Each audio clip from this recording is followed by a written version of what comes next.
Assalamualaikum warahmatullahi wabarakatuh. Nama saya D. Adnidia Amalia, NIM 19130113 dari kelas IPSC 2019. Di sini saya akan menjelaskan tentang politik multilevel. Apa itu tata kelola multilevel? Tata kelola multilevel adalah proses kebijakan yang kompleks di otoritas politik yang mana didistribusikan di tempat yang berbeda tingkat teritorial pengumpulan. Ada dua tingkatan. Yang pertama, konsepsi tata kelola bertingkat vertikal yang memperhitungkan dari saling ketergantungan pemeran dalam kebijakan proses di subnasional, nasional, dan transnasional yang menciptakan cairan proses negosiasi. Yang kedua, banyak kerumitan tata kelola multilevel berasal dari horizontal. Perkembangan seperti pertumbuhan hubungan antara negara bagian dan pemeran non-negara dan munculnya bentuk-bentuk baru dari publik swasta kemitraan.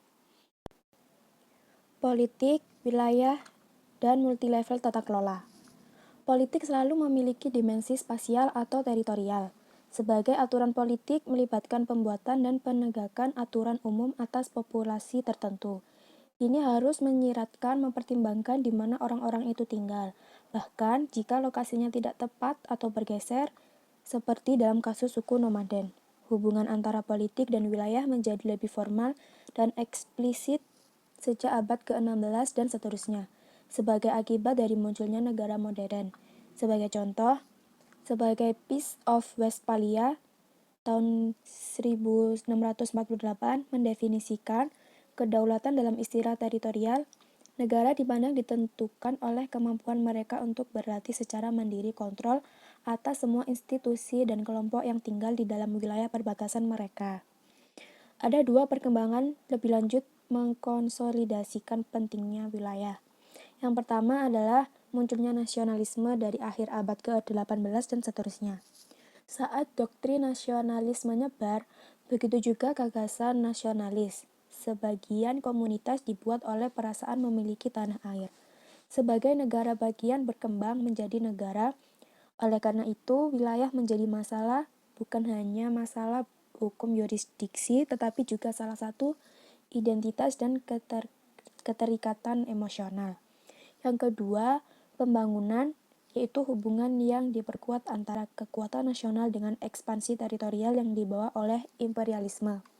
Kekuasaan politik selalu dikaitkan dengan penguasaan wilayah, karena memungkinkan adanya penguasa untuk mengekstraksi sumber daya dan untuk mengontrol populasi yang ditentukan secara geografis. Namun, perjuangan untuk koloni Eropa di Afrika dan Asia selama abad ke-19 dimotivasi oleh rasa yang lebih tinggi dari hubungan, mendorong beberapa orang berpendapat bahwa nasib negara pada dasarnya ditentukan oleh faktor geografis. Namun demikian, kesatuan dan koherensi negara yang mapan, juga kemampuan mereka untuk mempertahankan kedaulatan teritorial, keduanya telah dikompromikan beberapa dekade terakhir. Meskipun perluasan tanggung jawab ekonomi dan sosial negara selama sebagian besar abad ke-20 telah membantu mendorong politik sentralisasi selama 1960-an dan 1970-an, kekuatan penyeimbangan muncul, terutama melalui kecenderungan untuk mendefinisikan kembali identitas atas dasar budaya atau etnisitas. Hal ini terbukti dengan munculnya kelompok-kelompok separatis dan bentuk-bentuk nasionalisme etnis yang bermunculan, seperti Skotlandia dan Wales di Inggris, daerah Basque di Spanyol, dan Flanders di Belgia. Kemudian, politik subnasional. Semua negara bagian modern dibagi atas dasar teritorial antara pusat atau nasional dan institusi periferal atau regional, provinsi atau lokal. Keseimbangan antara sentralisasi dan desentralisasi dibentuk oleh berbagai macam sejarah, faktor budaya, geografis, ekonomi, dan politik. Yang paling menonjol dari ini adalah struktur konstitusional negara, khususnya lokasi kedaulatan dalam sistem politik. Dua bentuk paling umum dari organisasi teritorial yang ditemukan di dunia modern adalah sistem federal dan sistem kesatuan. Bentuk ketiga yaitu ada konfederasi. Umumnya terbukti tidak berkelanjutan, karena konfederasi hanya membentuk jenis persatuan politik yang paling longgar dan paling terdesentralisasi dengan memberikan kekuasaan berdaulat di badan-badan periferal. Tidaklah mengherankan bahwa pendukung utama mereka adalah anarkis seperti Pierre Joseph Proudhon. Sebenarnya, prinsip konfederal adalah yang paling umum diterapkan dalam bentuk antar pemerintah, seperti yang diwujudkan dalam organisasi internasional seperti North Atlantic Treaty Organization atau NATO, Perserikatan Bangsa-Bangsa atau PBB, Uni Afrika atau AU, dan Persemakmuran Bangsa. Di sini saya akan menjelaskan sedikit tentang dua bentuk paling umum dari organisasi teritorial yang ditemukan di dunia modern. Yang pertama yaitu sistem federal. Sistem pemerintahan federal lebih umum daripada sistem konfederasi. Lebih dari sepertiga populasi dunia diatur oleh negara yang memilikinya semacam struktur federal. Negara bagian ini termasuk Amerika Serikat, Brazil, Pakistan, Australia, Meksiko, Swiss, Nigeria, Malaysia, dan Kanada. Federasi adalah bentuk perantara politik organisasi yang terletak di suatu tempat antara konfederasi yang memberikan kekuasaan berdaulat di badan periferal dan negara kesatuan yang dimana kekuasaan berada di lembaga pusat. Sistem federal didasarkan pada kompromi antara persatuan dan keragaman daerah, antara kebutuhan akan kekuasaan pusat yang efektif dan perlunya pemeriksaan atau batasan pada kekuatan itu. Mengapa federalisme? Ketika daftar negara bagian federal atau negara bagian menunjukkan ciri-ciri tipe federal akan diperiksa. Ciri-ciri umum tertentu dapat diamati. Ini menunjukkan bahwa prinsip federal lebih berlaku untuk beberapa negara bagian daripada yang lain. Ada faktor-faktornya. Faktor pertama yaitu tempat. Kesamaan sejarah dapat diidentifikasi. Misalnya, federasi seringkali dibentuk oleh sejumlah politikus yang mapan, komunitas yang ingin mempertahankan identitas mereka yang terpisah, dan kepada sampai batas tertentu otonomi mereka. Faktor yang kedua yang mempengaruhi pembentukan federasi adalah keberadaan federasi dari ancaman eksternal atau keinginan untuk memainkan peran yang lebih efektif dalam urusan internasional. Negara kecil yang rentan secara strategis misalnya, memiliki insentif yang kuat untuk memasuki serikat politik yang lebih luas. Faktor yang ketiga adalah ukuran geografis. Bukan kebetulan bahwa negara bagian teritorial terbesar di dunia memilih untuk memperkenalkan sistem federal. Ini berlaku untuk Amerika Serikat, dan itu juga berlaku untuk Kanada yang federasi pada tahun 1867, Brasil pada 1891, Australia pada 1901, Meksiko pada tahun 1917, dan India pada tahun 1947. Luas geografis negara cenderung beragam budaya dan sering memiliki tradisi regional yang kuat. Ini menciptakan tekanan yang lebih besar untuk desentralisasi dan penyebaran kekuasaan daripada biasanya dapat diakomodasi dalam sistem kesatuan. Faktor yang terakhir yang mendorong adopsi federal adalah heterogenitas budaya dan etnis. Singkatnya, federalisme seringkali merupakan respon institusional terhadap perpecahan sosial dan keragaman. Misalnya, 10 provinsi di Kanada yang mencerminkan tidak hanya tradisi regional yang telah lama terbentuk, tapi juga perbedaan bahasa dan budaya antar bagian negara yang berbahasa Inggris dan Perancis. Kemudian sistem federal di Nigeria yang berjumlah 30 negara bagian juga mengakui suku besar dan perbedaan agama, terutama antara utara dan tenggara negara itu. Adapun karakteristik umum sistem federal. Yang pertama, dua tingkat pemerintahan yang relatif otonom, baik pemerintah pusat atau tingkat federal dan pemerintahan daerah atau tingkat negara bagian yang memiliki jangkauan kekuasaan yang tidak dapat dilanggar oleh pihak lain. Ini termasuk di setidaknya ukuran otoritas legislatif dan eksekutif dan kapasitas untuk meningkatkan pendapatan. Dengan demikian, menikmati tingkat kemandirian fiskal. Di Jerman dan Austria misalnya, sistem federalisme administratif administratif beroperasi di mana pemerintah pusat adalah pembuat kebijakan utama dan pemerintah provinsi adalah pembuat kebijakan utama yang bertanggung jawab atas rincian pelaksanaan kebijakan. Yang kedua, konstitusi tertulis. Tanggung jawab dan kekuasaan setiap tingkat pemerintah didefinisikan dalam konstitusi yang dikodifikasi atau tertulis. Oleh karena itu, hubungan antara pusat dan pinggiran dilakukan dalam kerangka hukum formal. Otonomi setiap tingkat biasanya dijamin oleh fakta bahwa tidak ada yang mampu mengubah konstitusi secara sepihak.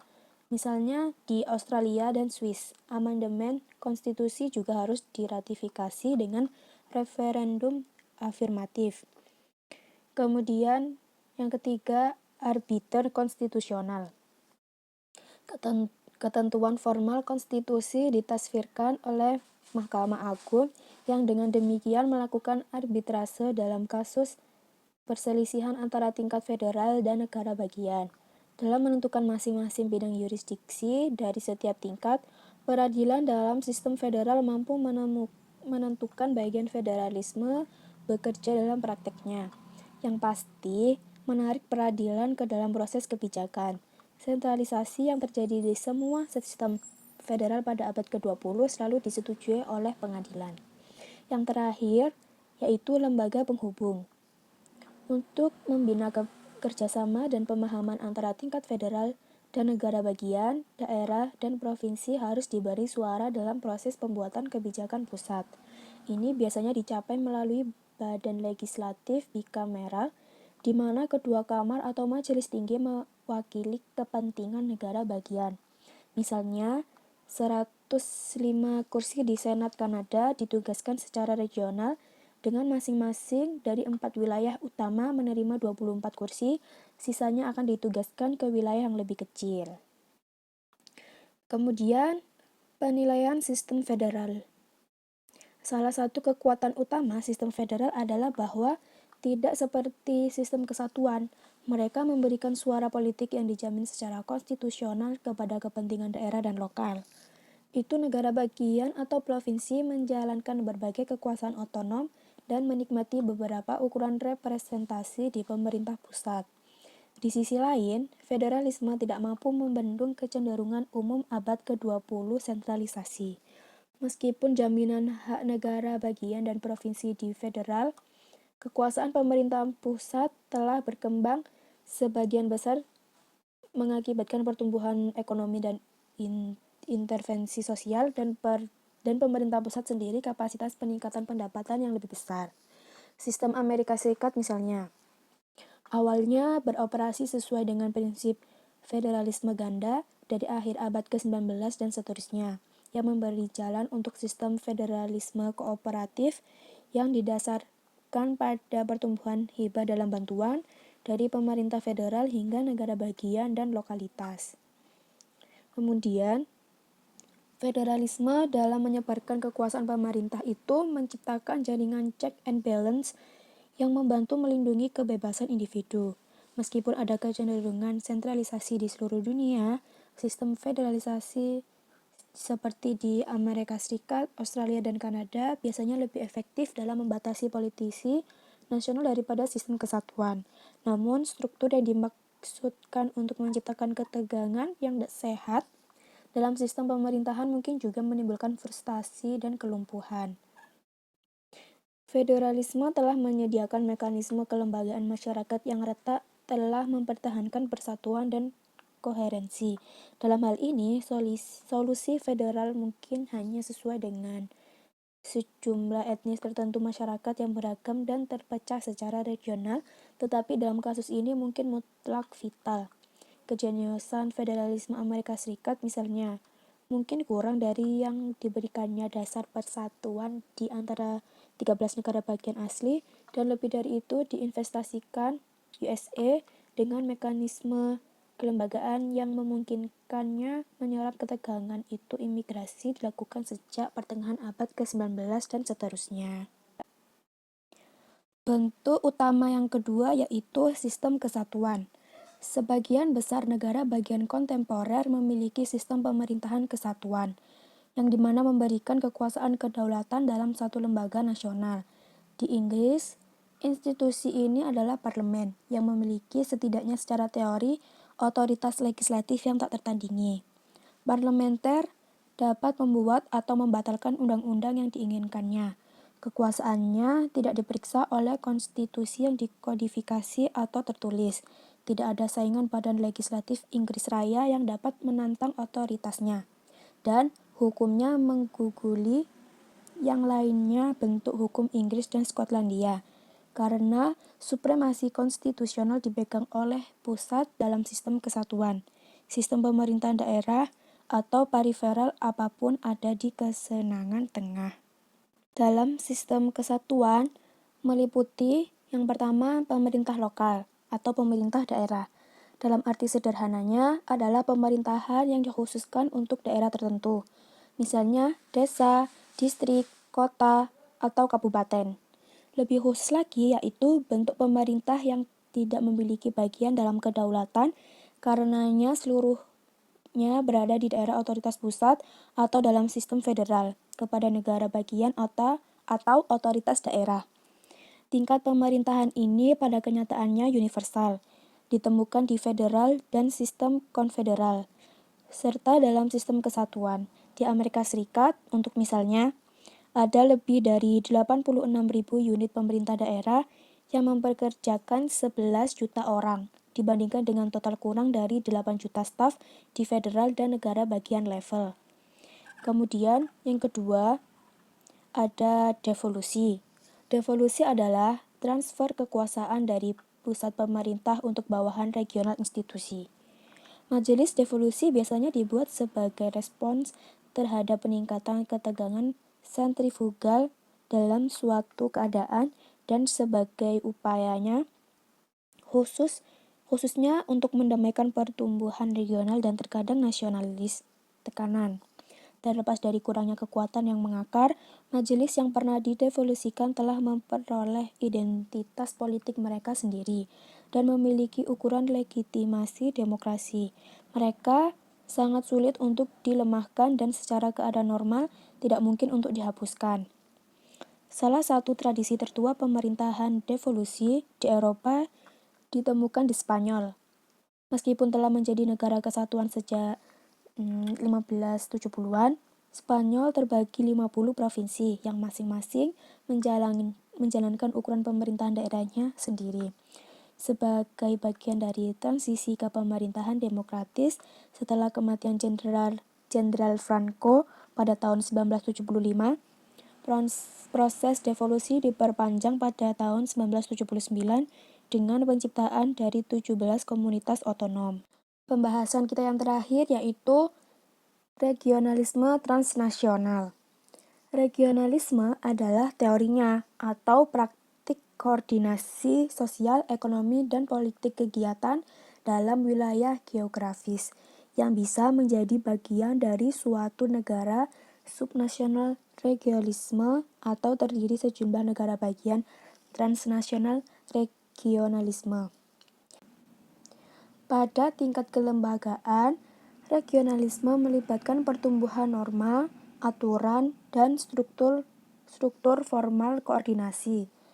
Tentang afektif tingkat, regionalisme menyiratkan penataan kembali politis, identitas, dan loyalitas dari negara bagian ke wilayah. Ada dua jenis regionalisme. Pertama, fenomena subnasional. Proses desentralisasi yang terjadi di dalam negara dan terkait erat sebagaimana telah terjadi. Dibahas dengan federalisme dan devolusi. Yang kedua, yaitu transnasional, bukan subnasional. Dalam hal ini, regionalisme mengacu pada proses kerjasama atau integrasi antar negara di kawasan yang sama di dunia. Sebuah masalah yang terus berlanjut dengan kederahan adalah kesulitan dalam menetapkan sifat dan luas suatu wilayah. Apa itu wilayah? Wilayah adalah wilayah geografis yang khas. Oleh karena itu, wilayah dapat diidentifikasi oleh peta konsultasi. Ini mengarah pada kecenderungan untuk mengidentifikasi wilayah dengan benua. Regionalisme dan globalisasi. Regionalisme baru terwujud dalam pertumbuhan blok perdagangan regional dan pendalaman blok perdagangan yang ada. Lonjakan ini terus berlanjut.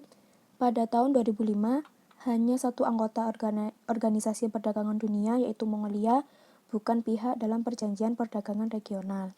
Perjanjian ini biasanya dibuat kawasan perdagangan bebas melalui pengurangan tarif internal dan hambatan perdagangan-perdagangan. Tetapi dalam kasus lain, mereka dapat membentuk serikat pabean melalui penetapan tarif eksternal bersama atau pasar bersama yang biasanya disebut dengan pasar tunggal, yang dimana area ini ada pergerakan bebas tenaga kerja dan modal dan tingkat harmonisasi ekonomi yang tinggi. Munculnya regionalisme baru tetap menyoroti kompleks dan terkadang kontradiktif hubungan antara regionalisme dan globalisasi. Bakwati tahun 2008 menyatakan bahwa blok perdagangan regional dapat beroperasi sebagai batu sandungan atau blok bangunan dalam sistem global. Regionalisme ekonomi pada dasarnya dapat bersifat defensif, bahwa dalam organisasi regional terkadang menggunakan proteksionisme sebagai sarana dari melawan gangguan ekonomi dan mungkin kehidupan sosial melalui dampak dari persaingan global yang semakin ketat. Regionalisme Eropa. Ide Eropa secara luas yaitu keyakinan bahwa terlepas dari sejarah, budaya, dan perbedaan bahasa, Eropa merupakan komunitas paling tunggal, lahir jauh sebelum 1945. Sebelum reformasi di abad ke-16, kesetiaan bersama kepada Roma menanamkan kepausan dengan otoritas supranasional atas banyak Eropa. Bahkan setelah sistem negara Eropa muncul, para pemikir sebagai berbeda seperti Rousseau, Saint-Simon, dan Mazzini memperjuangkan penyebab kerjasama Eropa dan dalam beberapa kasus menganjurkan pembentukan institusi politik di seluruh Eropa. Uni Eropa adalah organisasi politik yang sangat sulit untuk dikategorikan. Dalam istilah yang ketat, itu bukan lagi konfederasi negara merdeka yang beroperasi atas dasar intergovernmentalism. Kedaulatan negara-negara anggota diabadikan dalam apa yang disebut dengan Kompromi Luxembourg tahun 1966. Ini menerima praktik umum pemungutan suara dengan suara bulat di Dewan dan memberikan hak veto langsung kepada setiap negara anggota tentang hal-hal yang mengancam kepentingan nasional yang vital. Uni Eropa mungkin belum menciptakan Eropa federal, tetapi karena keunggulan hukum Eropa atas hukum nasional negara anggota, mungkin akurat untuk berbicara tentang federalisasi Eropa. Upaya telah dilakukan untuk menyusun berbagai aturan konstitusional Uni Eropa, terutama dalam kaitannya dengan perluasan melalui pengenalan traktat konstitusional yang umumnya dikenal sebagai Konstitusi UE. Ini gagal karena kekalahan referendum di Belanda dan Perancis pada tahun 2005. Sekian dari saya. Maaf apabila ada salah kata. Terima kasih. Wassalamualaikum warahmatullahi wabarakatuh.